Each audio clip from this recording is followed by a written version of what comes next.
Хүн бүр гоо үзэсгэлэн өөр өөрийнхөө хүлээж авдаг гэж би боддог. Түүнийг дагаад дарамтж ирэх нь бий.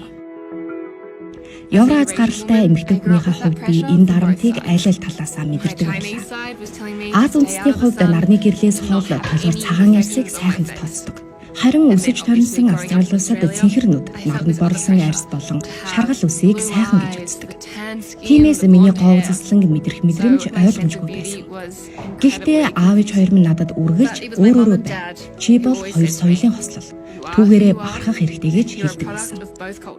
Үүний хүчинд би аль аль удмынхаа надад өгсөн тэр зүйлсийг илүү хайрлаж сурсан. Нэг хэвийн мэд сонсогдож магадгүй ч бүх зүйл таны дотоод хүч чадал өөрийгөө хэрхэн үнэлэхээс шалтгаалдаг гэж би хэлмээр. Миний бодлоор гоо үзэсгэлэн гэдэг үнэхээр хүний дотроос гэрэлтдэг гэж боддог.